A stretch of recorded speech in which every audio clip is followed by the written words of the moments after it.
nag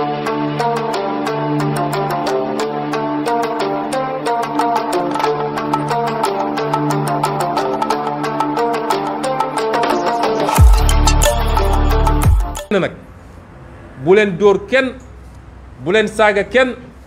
waaye ku leen song na ngeen jël seen matuwaay assurer seen sécurité ba mu mat sëkk ku leen dóor na ngeen jël seen matuwaay na mu ko defee na ngeen ko defee noona parce que loolu rek mooy solution bi amul beneen solution. Macky Sall su dee moom rek ak ñi mu àndal xam na ni ëppul doole nit ñi fii ci réew mi ils sont une infime minorité sociologique li xew mois de mars wane na ko ñoom ñëpp dañoo demoon dugg ci sous-sol yi nëbatu ji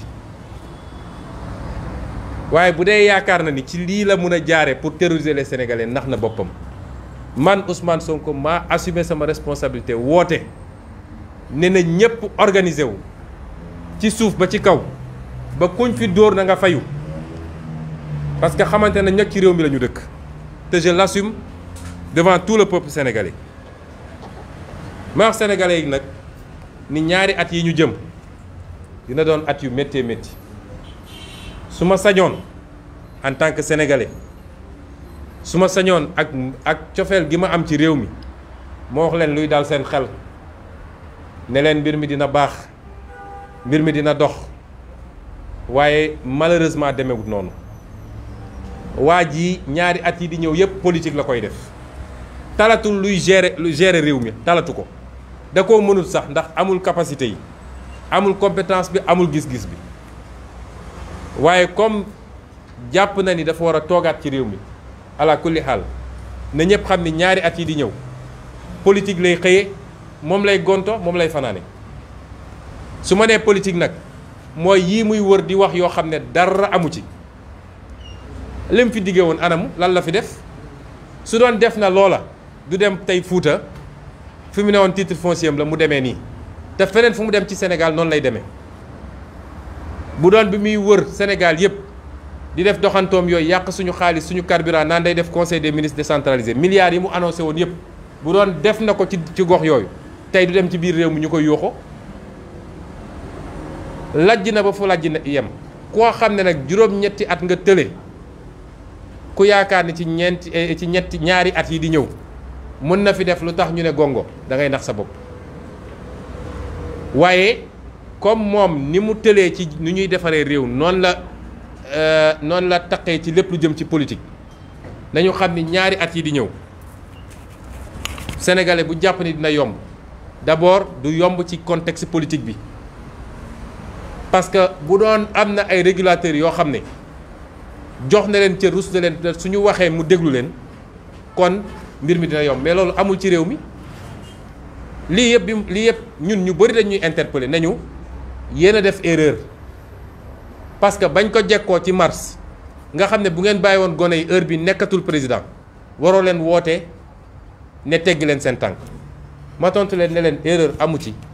réew boo ci nekkee séq kook ay pàcc bu nekk di ay kilifa ku nekk da nga koy jox cër te loolu taxoon ñu def li ñu def te rëccuwuñ ci dara waaye bu ñu doxee ba gis ni nag mbir mi benn boor la féete ñii mun nañu joxe cër ne d'accord nañu ñële ne ñun fu ñu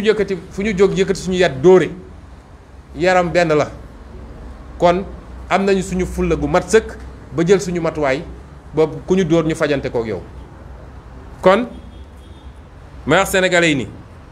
kenn ku ne boo wéeteeg sa bopp laajal sa bopp lu simple ndax réew mi soppiku na ndax sa dund soppiku na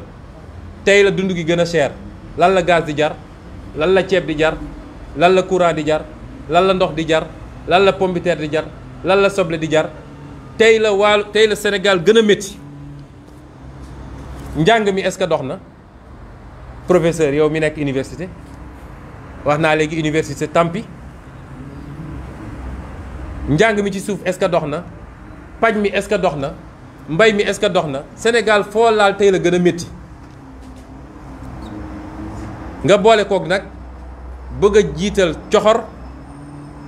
ak xeeb nit ñi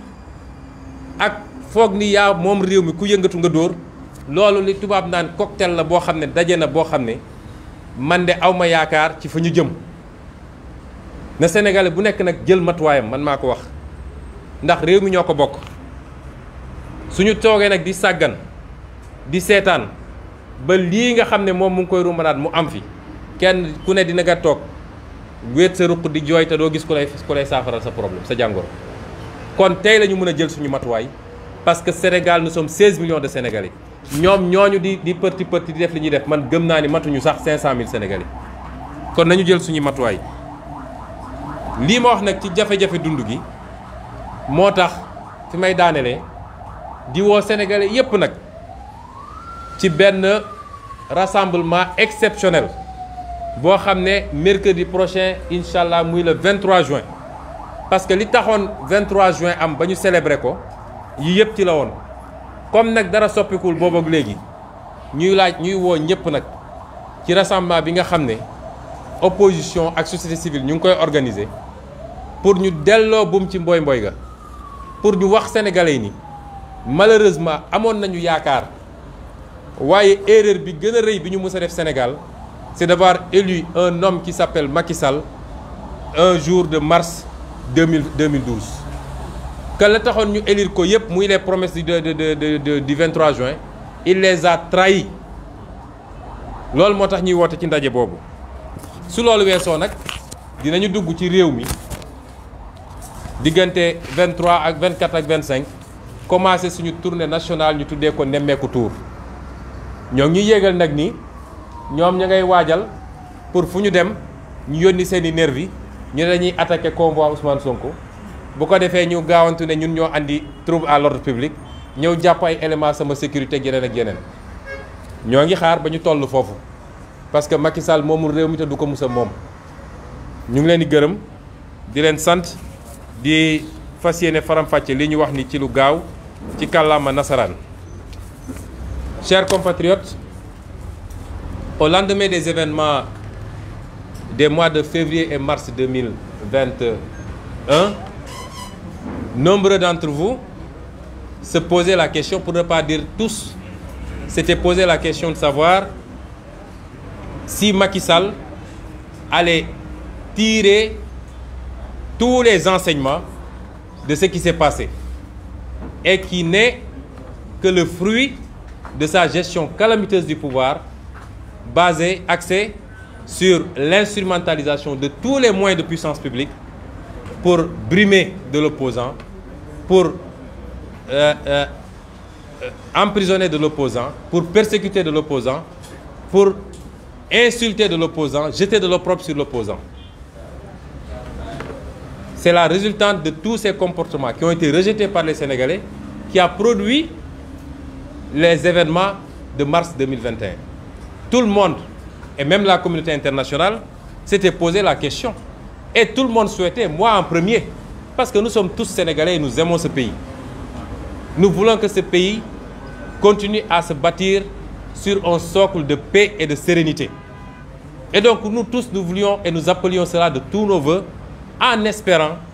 que Macky Sall allait savoir raison garder, allait savoir tirer toutes les conséquences du message fort que le peuple venait de lui envoyer. Mais peine perdue. Avec tout ce qui se passe actuellement dans le pays, je crois que chacun et chacune des Sénégalais a une réponse précise et pertinente par rapport à ce questionnement-là. Nous avons tous espéré, mais nous avons espéré en oubliant que Macky Sall n'a pas la grandeur intellectuelle d'un Abdoulaye Wade, mais Macky Sall n'a pas l'élégance républicaine d'un Abdou Diouf. Et ça nous interpelle tous. Ça doit nous amener tous à comprendre que ce qui fera partir Macky Sall de ce pays est totalement différent de ce qui nous a amené à faire partir ses prédécesseurs à la tête de ce pays. Il faut que tous les Sénégalais soient psychologiquement blindés, que nous allons vers d'âpres combats pour mettre un terme à ce régime de Macky Sall, qui est un régime incompétent, incapable, dont le bilan est strictement négatif, et j'y reviendrai. Vous me permettrez de rendre hommage à nos parents du Fouta. Vous me permettez de rendre hommage à nos parents du Fouta, qui se trouvent être mes grands-parents personnellement. J'ai tendance à dire que le Sénégal est un et indivisible. Nous sommes un grand peuple. au-delà des ethnies, au-delà des régions, au-delà des religions. Nous sommes un très grand peuple. Et c'est cela qui a fondé le socle du brassage qui est multimillénaire. Nous n'avons jamais connu ces clivages. Il peut y avoir des discours par-ci, par-là. C'est tout à fait normal parce que chaque entité est une entité remarquable et a sa spécificité. Dieu lui-même nous apprend que je vous ai créé en communauté. S'il voulait, il allait faire de nous une seule communauté. Tout le monde serait de la même ethnie, de la même race, de la même religion, etc. Mais il a dit, je fais de vous une seule communauté pour que vous vous enrichissiez mutuellement. C'est ça l'objectif. C'est pour que culturellement, sociologiquement, géographiquement, que nous puissions nous enrichir. Le Foutanké qui quitte Fouta pour aller en Casamance, il découvre une nouvelle culture, une nouvelle façon de manger, une nouvelle façon de danser, une nouvelle façon de cuisiner, etc., etc. Vice-versa, le Casamance qui quitte pour aller au Sine, il découvre autre chose. Et c'est pourquoi il y a le tourisme. Pourquoi les gens prennent leur argent pour voyager, pour aller voir d'autres cultures. C'est ça qui justifie que Dieu ne nous ait pas créés en une seule communauté. Mais on n'est pas meilleur que les autres parce qu'on est de telle ethnie, parce qu'on est de telle région. C'est pas ça. Le meilleur d'entre nous, seul Dieu sait. Et c'est par rapport à sa relation avec Dieu, mais sa relation avec les êtres humains. Mais ce n'est pas parce qu'on est de telle ethnie, ou de telle religion, ou de tel truc, que forcément on est meilleur que tout le monde. Et c'est pourquoi les discours qu'on a entendus depuis l'avènement de Macky Sall dans ce pays sont des discours de haine, des discours de division. Ces discours-là, c'est ces discours-là que tout le Fouta vient de démonter. On a entendu ici que les Foutanké font du Netekou Bandoum. On a entendu qu'ils suivent aveuglément parce que du simple fait que Macky Sall serait Alpulaar. Moi, je suis arrivé deuxième aux élections présidentielles au Fouta. Beaucoup de Foutanké ont voté pour moi. Dans certaines zones, vers le Podor, j'ai atteint 15% de score. Donc, qu'on dise que c'est du Netekou Bandoum, j'ai toujours dit, attendez, relativisons.